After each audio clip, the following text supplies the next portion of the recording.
කොට්ටාච්චි මැතිනිය ගැන තමයි අද කතාව. උගන්ඩා කුමාරි. ඔයාලා හැමෝම දන්නවනේ.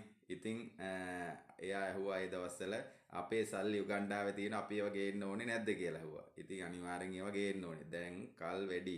හරිද? කල් වැඩි නේ දැන් කල් ගිහිල්ලා වැඩි. ඒක නිසා මගේ අතින් ඔයාලට වියදම් කරලා ටිකට් ඒ යන සියලුම දේවල් අරන් දෙනවා. ඔබතුමියට තියෙන්නේ ඒ අවශ්‍ය තැනින් ඒ සල්ලි ටික අරගෙන එන්න. හරිද? ඒක නිසා ඒ ටික අරගෙන ආවනම් මේ සියලු දේට දාන්න පුළුවන්. අපිට ඒ සංවර්ධනය කරන්න පුළුවන්. අර කුණාටුවේ විනාශ වෙච්ච මිනිස්සුන්ට ගෙවන්න පුළුවන්. ඒ දේවල් හරියට කරගන්න පුළුවන්. මොකද සල්ලි නැතුවනේ අපි දැන් මේ ලත වෙන්නේ. ඒක නිසා ඒ සල්ලි ටික ගෙනවනම් ඩොලර් බිලියන 18ක් තියෙනවා. පොඩි ගාණක් නෙමෙයි. මම නම් බින්දු ගාණවත් දන්නේ නැහැ. ඒක පොඩ්ඩක් හදලා බලන්න ඕනේ. එතුමිය දන්නවත් දන්නේ නැහැ. එතුමිය දන්නේ හින්දානේ කියන්නේ නැත්තේ. ඒක නිසා මම කියන්නේ ඔය ඩොලර් බිලියන 18 ගේන්න ඕනේ ලංකාවට. ගෙනල්ලා ඉවරලා ඒ කවුද කාගේද රාජපක්ෂලා සල්ලි කිව්වනේ. ඒ රාජපක්ෂලා අවශ්‍ය ලියකෙවිලිත් ඕන්න මම අරන් දෙන්නම්. හරිද? ඒක මට පුළුවන් අරන් දෙන්න. ඒ ඩොකියුමන්ට් මම අරන් දෙන්නම් අවශ්‍ය කරන හැම දෙයක්ම ඒ සල්ලි රටේ තියෙනවා නිදහස් කරගන්න. ඒක නිසා ඔබතුමියගෙන් මං ඉල්ලන්නේ ඔය නිකම් බොරු දේවල් කරන්න එපා. උද්ඝෝෂණ කරලා මිනිස්සු ගෙනල්ලා ඒ දේවල් නෙමෙයි ඔබතුමියට දැන් කරන්න තියෙන්නේ.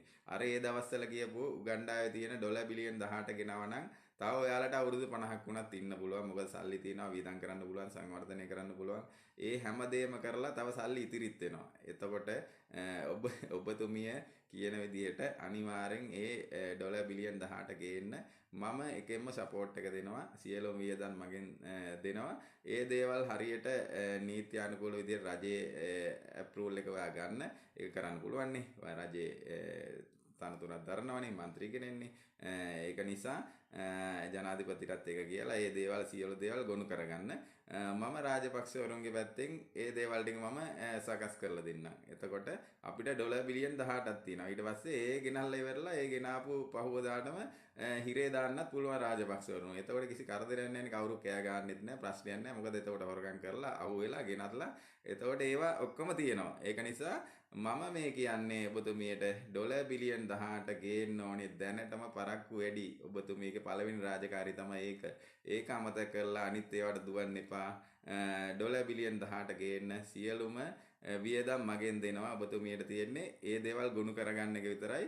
ඔන්න අභියෝගය බාර ගන්නවා නම් ඔබතුමියට තමයි මේ කියන්නේ. එහෙනම් සියලු දෙනා මේක එතුමියට පේන ෂෙයා කරන්න ජය වේවා.